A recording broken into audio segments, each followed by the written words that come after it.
Bwana Yesu asifiwe, watazamaji wetu wa MTU Media Production.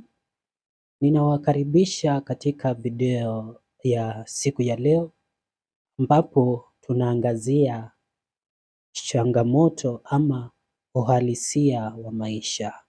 Na kabla tuzungumze kuhusu uhalisia wa maisha, ningependa tupate hili tangazo. Welcome, not just Spotless, Sonic Spotless. We offer fumigation, office and sink cleaning. Also, terrazzo, sofa set and mattress cleaning day.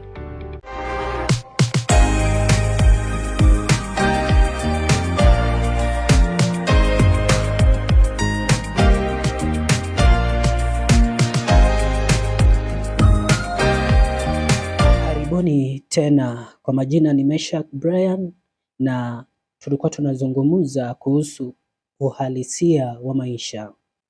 Changamoto ni sehemu ya maisha. Kuna kupanda milima na kushuka. Kuna kupitia hali ngumu sana kimaisha. Lakini huo ni uhalisia wa maisha. Uvumilivu na imani humjenga mtu. Kuna changamoto katika maisha.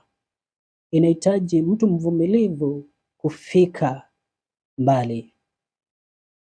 Katika maisha, kile ambacho unafanya, sio wengi watakutakia mema, lakini inapaswa uvumilie, kwa maana mvumilivu hula mbivu, na huo ni uhalisia wa maisha. Mafanikio ya kweli huja na bidii, hekima na kumtumikia Mungu.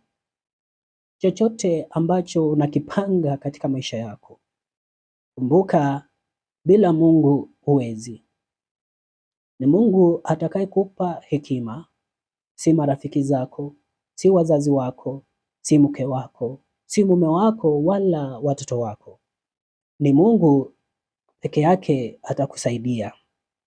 Inahitaji bidii, lengo, na hakika Mungu naye hawezi kukusahau, na huo ni uhalisia wa maisha. Tumaini halipaswi kupotea hata katika nyakati ngumu. Mara mingi kama binadamu tunapitia hali ngumu hadi inafikia kile kiwango tunapoteza tumaini. Lakini vile vile tumesema, mvumilivu hula mbivu.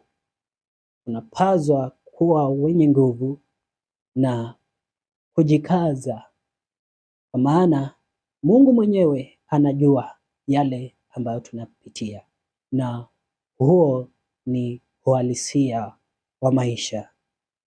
Langu jina ni Meshak Brian, mkurugenzi mkuu wa Meshak TV Updates.